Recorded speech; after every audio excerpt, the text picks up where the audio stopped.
कि मुझे मिला है। आज भारत दक्षिण अफ्रीका के बीच 5वां वनडे मैच मुंबई में खेलने जा रहा है।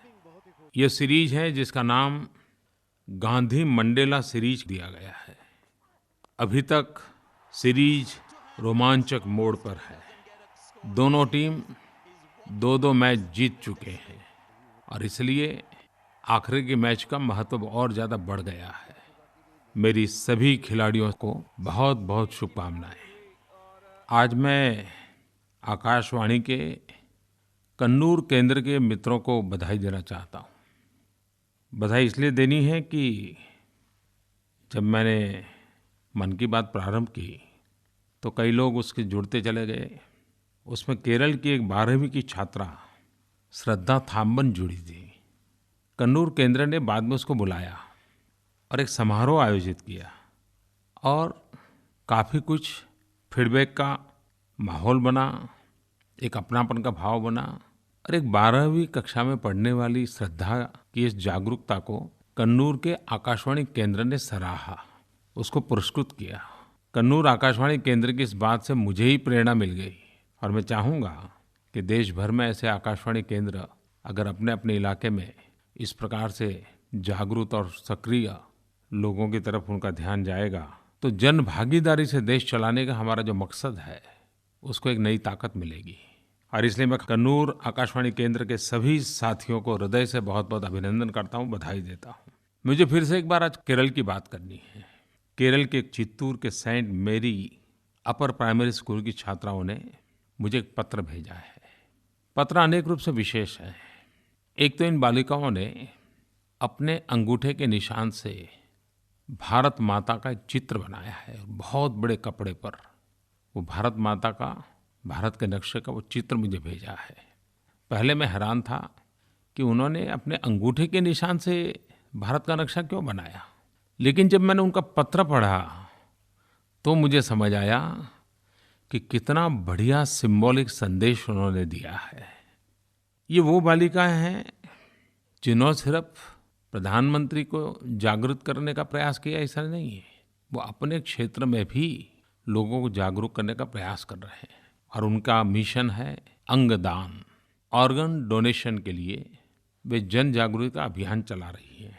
उन्होंने अनेक स्थानों पर जाकर के नाट्य मंचन भी किए हैं ताकि लोगों में अंगदान की समझ फैले, अंगदान एक वृत्ति और प्रवृत्ति बने।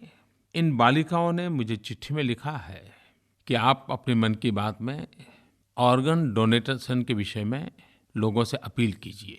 महाराष्ट्र के करीब 80 वर्षीय वसंतराव सुड़के गुरुजी, वे तो हमेशा एक मूवमेंट चलाते रहते हैं। वो कहते हैं अंगदान को एक उत्सव बनाना चाहिए। इन दिनों मुझे फ़ोन कॉल पर भी काफ़ी संदेश आते हैं। दिल्ली के देवेश ने भी ऐसा ही एक संदेश मुझे दिया है। Devesh from Delhi. I'm very happy with the government's initiatives on the organ donation and the steps towards creating a policy on the same. The country really needs support in these times where people need to go out and help each other. Countries like China and Spain are very far ahead of us in terms of organ donation. And the ambitious target of 1 per million organ donations is a very proactive step taken by the government. ये विषय काफ़ी महत्वपूर्ण है, ऐसा मुझे लगता है। देश में प्रति वर्ष 2.5 लाख से भी अधिक किडनी, हार्ट और लीवर डोनेशन की ज़रूरत है, लेकिन 125 करोड़ के देश में हमें सिर्फ 5,000 ट्रांसप्लांट को ही सफल कर पाते हैं।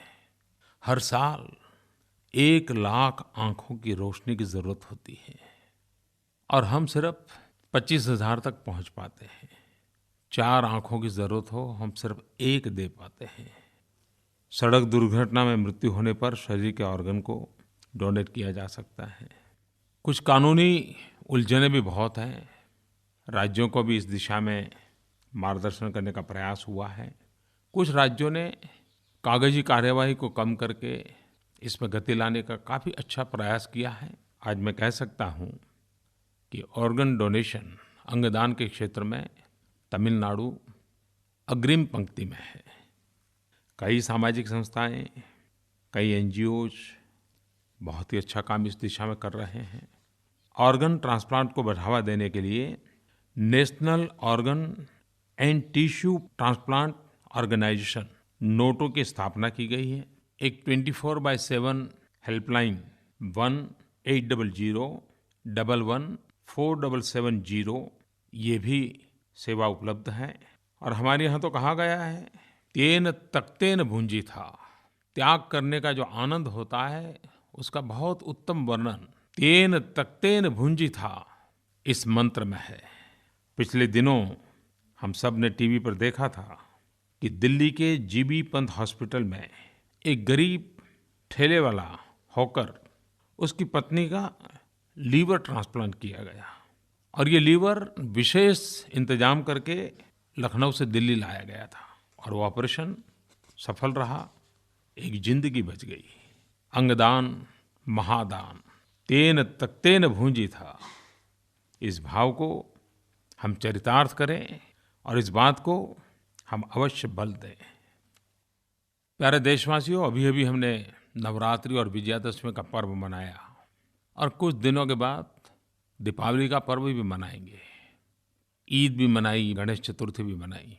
लेकिन इस बीच देश एक बहुत बड़ा उत्सव मनाने जा रहा है। हम सभी देशवासियों को गौरव हो, अभिमान हो। आने वाले 26 से 29 अक्टूबर भारत की राजधानी नई दिल्ली में इंडिया अफ्रीका फोरम समिट का आयोजन हो रहा है। भारत की धरती पर पहली बार इतने बड़े स्केल पर आयोजन हो रहा है। 54 अफ्रीकी देशों और यूनियनों के लीडर्स को आमंत्रित किया गया है। अफ्रीका के बाहर अफ्रीकन देशों का सबसे बड़े सम्मेलनों पैकी का यह एक सम्मेलन हो रहा है। भारत और अफ्रीका के संबंध गहरे हैं। जितनी जनसंख्या भारत की है उतनी ही जनसंख्या अफ्रीकन देशों की है और दोनों की मिलाते तो हम दुनिया की 1/3 जनसंख्या है। और कहते हैं लाखों वर्ष पहले यह एक ही भूभाग था, बाद में हिंद महासागर से ये 2 टुकड़े विभाजित हुए। हमारे बीच बहुत साम्यताएं हैं। भारत की जीव सृष्टि, अफ्रीका की जीव सृष्टि बहुत प्रकार से मिलती जुलती है। प्राकृतिक संसाधनों में भी हमारी काफी निकटता है और भारत के करीब 27 लाख लोग इन देशों में बहुत लंबे काल से बसे हुए हैं। भारत के अफ्रीकन देशों के साथ आर्थिक संबंध है, सांस्कृतिक संबंध है, राजनयिक संबंध है, लेकिन सबसे ज्यादा अफ्रीकन देशों की युवा पीढ़ी को प्रशिक्षित करने में भारत बहुत बड़ी अहम भूमिका निभाता है। Human resource development, capacity building, 25,000 से ज़्यादा अफ्रीकन स्टूडेंट्स भारत में पढ़े हैं और आज अफ्रीका के कई देश के नेता हैं भारत में पढ़ करके गए हैं।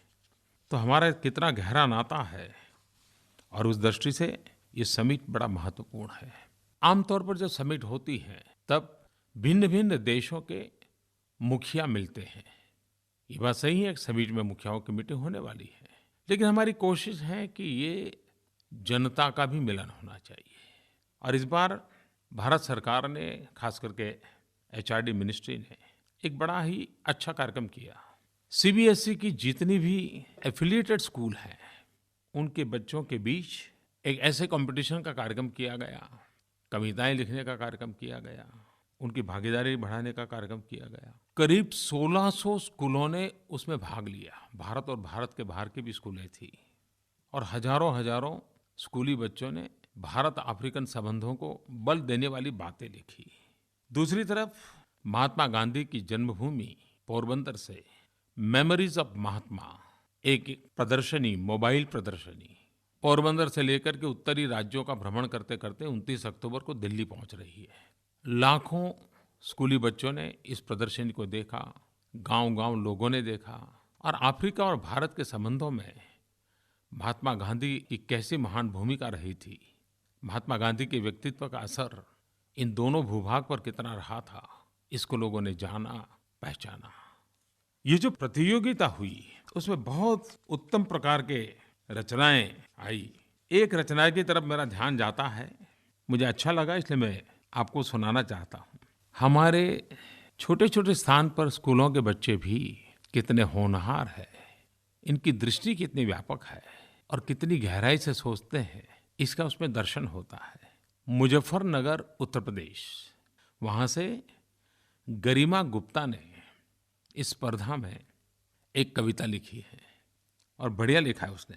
उसने लिखा है, अफ्रीका में नील नदी, सागर का नाम है लाल, महाद्वीप विशाल है, प्रवासी भारतीय खुशहाल। जैसे सिंधु घाटी की सभ्यता है भारत की पहचान, नील नदी और कार्थेज है अफ्रीकी सभ्यता में महान। गांधी जी ने शुरू किया अफ्रीका से आंदोलन, ऐसा चलाया जादू सब पर, जीत लिया सबका मन। जोनसबर्ग हो या किंगस्टन, जिम्बाब्वे हो या चाड, सब अफ्रीकी देशों में मिलती है हमारी आलू चाट। लिखने के तो लिख डालूं पंक्ति कई हजार, अफ्रीका के जंगलों से करती हूं मैं प्यार। वैसे कविता तो बड़ी लंबी है, लेकिन मैंने कुछ ही चीजों को आपको सुनाया है। वैसे तो ये समीट इंडो अफ्रीका है, लेकिन जन जन को जोड़ने का कैसा अवसर बनता है, ये साफ साफ हमें दिखाई देता है। मैं गरिमा को, इसमें हिस्सा लेने वाले सभी बालकों को, 1600 से अधिक स्कूलों को और एचआरडी मिनिस्ट्री को बहुत बहुत अभिनंदन देता हूँ। मैंने 15 अगस्त को पिछली बार सांसद आदर्श ग्राम योजना के संबंध में एक प्रस्ताव रखा था। उसके बाद बहुत सारे सांसद मित्रों ने इस काम को साकार किया, बड़े मन से लगे रहे। पिछले महीने भोपाल में एक कार्यशाला हुई, जिसमें जहाँ ये आदर्श ग्राम हो रहे हैं, वहाँ के प्रधान, वहाँ के कलेक्टर, वहाँ के कुछ सांसद, भारत सरकार, राज्य सरकार, सब ने मिल करके आदर्श ग्राम योजना के विषय पर गहरी चर्चा की। किस प्रकार के नई नई चीज़ें ध्यान में आई और बड़ी ही उत्साहवर्धक ध्यान में आई। कुछ चीज़ें जरूर मैं आपके ध्यान में लाना चाहता हूँ। झारखंड एक प्रकार से काफ़ी बड़ा प्रदेश, आदिवासी क्षेत्र है। दुर्भाग्य से माओवाद, उग्रपंथ, बम बंदूक, लहूलुहान धरती, झारखंड की जब बात आती है तब ये सारी बातें सुनाई देती हैं। इन वामपंथी उग्रवादियों के प्रभाव के तहत वहाँ के कई इलाके बर्बाद हुए हैं। लेकिन वहाँ के हमारे सांसद वैसे बहुत बड़े वरिष्ठ हैं, कभी संसद में डेप्यूटी स्पीकर भी रहे हैं। श्रीमान करिया मुंडा जी, आदिवासियों के लिए उन्होंने अपनी जिंदगी खपाई हुई है। उन्होंने झारखंड के कुंती जिला के परसी ग्राम पंचायत को आदर्श ग्राम बनाने के लिए चुना। उग्रवादी वामपंथी का राज जहाँ चलता था, वहाँ सरकारी मुलाजिमों के लिए जाना भी मुश्किल था, डॉक्टर तक जा नहीं पाते थे। उन्होंने खुद जाना आना शुरू किया, लोगों में विश्वास पैदा किया, सरकारी व्यवस्थाओं में प्राण भरने की कोशिश की, अधिकारियों को आने के लिए प्रोत्साहित किया और एक लंबे अरसे से उदासीनता का जो माहौल था उसमें कुछ कर गुजारने का इच्छा पैदा की। आदर्श ग्राम में इंफ्रास्ट्रक्चर की और व्यवस्थाओं के साथ साथ ये जन चेतना जगाने का एक बड़ा ही सफल प्रयास झारखंड के इस परसी गांव में हुआ। मैं आदरणीय सांसद श्रीमान करिया मुंडा जी को बधाई देता हूँ। वैसा ही मुझे एक खबर मिली आंध्र से। आंध्र के सांसद अशोक गजपति राजू जी आदर्श ग्राम की योजना में वो खुद खप गए और उन्होंने आंध्र प्रदेश के विजयनगरम जिले के द्वारापुड़ी ग्राम पंचायत को आदर्श ग्राम के लिए चुना। बाकी व्यवस्था तो हो रही है, लेकिन उन्होंने एक बड़ा विशेष इनोवेटिव काम किया। उन्होंने वहाँ की स्कूलों में जो विद्यार्थी पढ़ते हैं उनको एक काम दिया, क्योंकि गांव में नई पीढ़ी तो शिक्षा के लिए भाग्यशाली बनी है, लेकिन गांव की पुरानी पीढ़ी निरक्षर है। तो उन्होंने जो बड़ी आयु के बच्चे थे उनको कहा कि अब हर दिन आपको अपने माँ बाप को इस क्लास में पढ़ाना है। और वो स्कूल एक प्रकार से सुबह बच्चों के लिए शिक्षा और शाम को बच्चों को शिक्षक बनाने वाली शिक्षा देती है। और करीब करीब 550 प्रौढ़ निरक्षर को इन्हीं बच्चों ने पढ़ाया, उनको साक्षर किया। देखिए, समाज में कोई बजट नहीं, कोई सर्कुलर नहीं, कोई खास व्यवस्था नहीं, लेकिन इच्छा शक्ति से कितना बड़ा परिवर्तन लाया जा सकता है, वे द्वारापुड़ी ग्राम पंचायत से देखने को मिल रहा है। वैसे ही एक हमारे आदरणीय सांसद श्रीमान CL रूवाला, ये मिजोरम के सांसद है, नॉर्थ ईस्ट। उन्होंने ख्वालाइलंग गांव को आदर्श ग्राम के लिए चुना और उन्होंने एक विशेष काम किया। ये गांव शुगर केन, गन्ने के उत्पादन के लिए तथा राज्य में कुर्ताई गुड़ के लिए काफी प्रसिद्ध है। श्रीमान रूवाला जी ने इस गांव में 11 मार्च को कुर्ताई कुट शुगर केन फेस्टिवल शुरू किया। सभी क्षेत्र के लोग उसमें एकजुट हो गए। पुराने सार्वजनिक जीवन के लोग भी आए, वहां से निकले हुए सरकारी अधिकारी भी आए और गन्ने के उत्पादन की बिक्री बढ़े, उसके लिए एक प्रदर्शनी भी लगाई गई। गांव को आर्थिक गतिविधि का केंद्र कैसे बनाया जा सकता है, गांव के ही उत्पादन का मार्केट कैसे किया जा सकता है, आदर्श गांव के साथ साथ एक आत्मनिर्भर गांव बनाने का उनका प्रयास सचमुच में श्रीमान रूवाला जी अभिनंदन के अधिकारी हैं। मेरे प्यारे भाइयों बहनों, मन की बात हो और स्वच्छता की बात ना आए, ऐसा कैसे हो सकता है। मुझे मुंबई से सविता राय ने एक टेलीफोन के द्वारा संदेश भेजा है। दिवाली की तैयारी के लिए हर साल हम अपने घरों को साफ करते हैं। इस दिवाली को हम अपने घरों के साथ साथ अपने बाहर के वातावरण को भी स्वच्छ बनाएं और उसे दिवाली के बाद भी स्वच्छ बनाए रखें। उन्होंने सही बात पे ध्यान आकर्षित किया। मैं आपको याद कराना चाहता हूँ मेरे प्यारे देशवासियों, गत वर्ष दिवाली के त्योहार के बाद हमारे देश के विशेष करके मीडिया ने एक बड़ी मुहिम चलाई और दिवाली के बाद जहाँ जहाँ पटाखे पड़े थे वो सारी चीजें दिखाई और उन्होंने कहा कि ये ठीक नहीं है। एक जागृति का अभियान चला लिया था सभी मीडिया वालों ने और उसका परिणाम ये आया कि दिवाली के तुरंत बाद एक सफाई का अभियान चल पड़ा था, अपने आप चल पड़ा था। तो आपकी बात सही है कि हम त्योहार के पहले जितनी चिंता करते हैं त्योहार के बाद भी करनी चाहिए, हर सार्वजनिक कार्यक्रम में करनी चाहिए। और मैं आज विशेष रूप से हिंदुस्तान के सारे मीडिया जगत को अभिनंदन करना चाहता हूँ। गत 2 अक्टूबर को महात्मा गांधी जी की जन्म जयंती पर और स्वच्छ भारत अभियान के 1 साल पर मुझे इंडिया टुडे ग्रुप द्वारा सफाईगिरी सम्मेलन में शरीक होने का सौभाग्य मिला।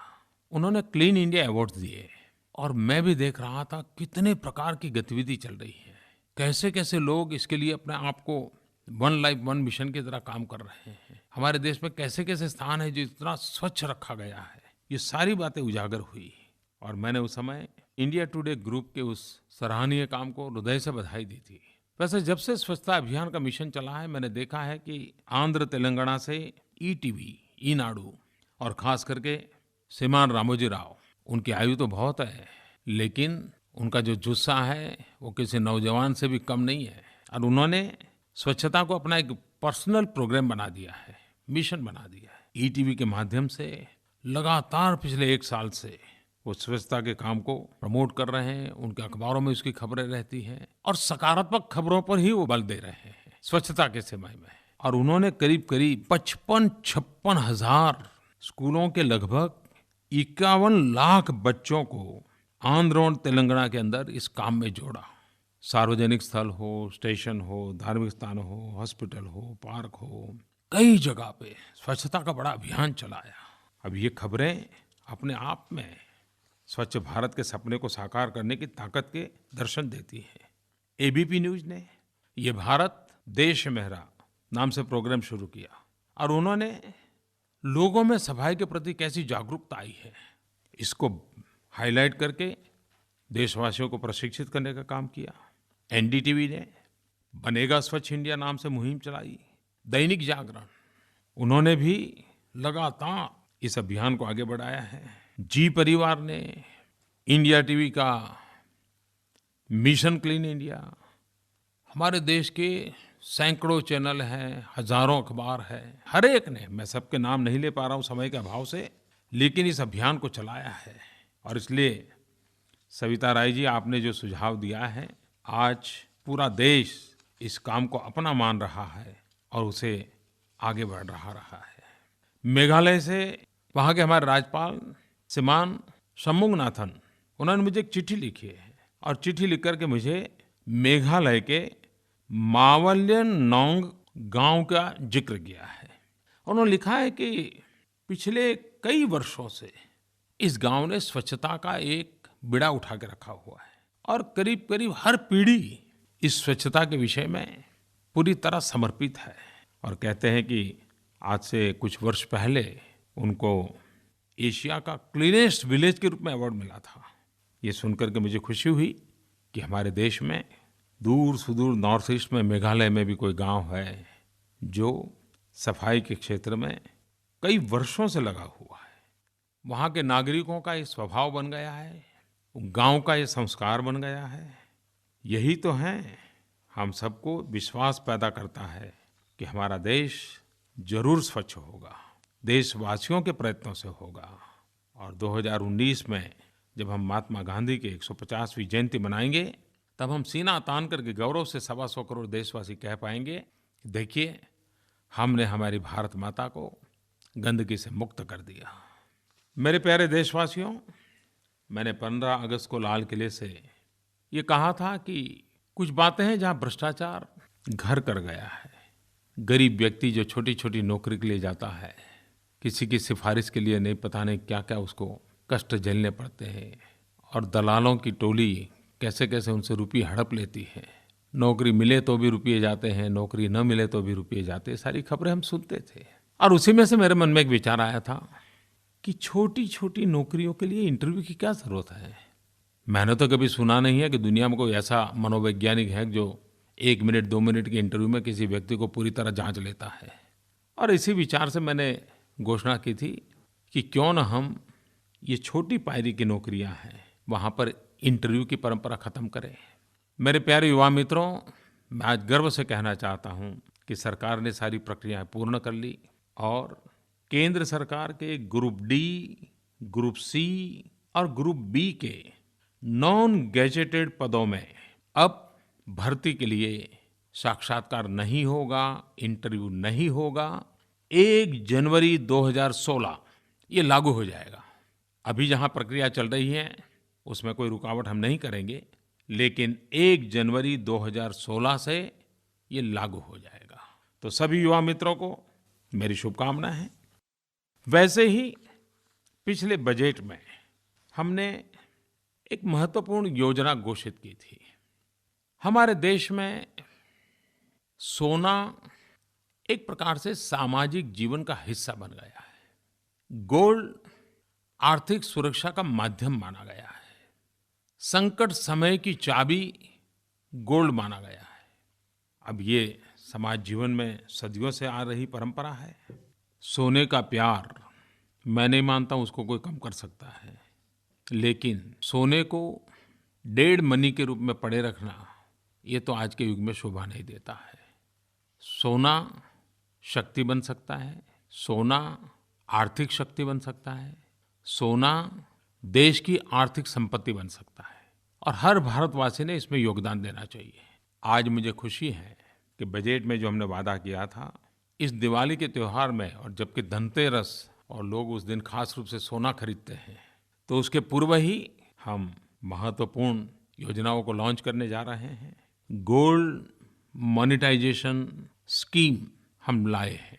इसके अंतर्गत आप अपना गोल्ड बैंक में जमा कर सकते हैं, और बैंक उस पर आपको ब्याज देगी जैसे कि आप अपने पैसे जमा करें और ब्याज मिलता है।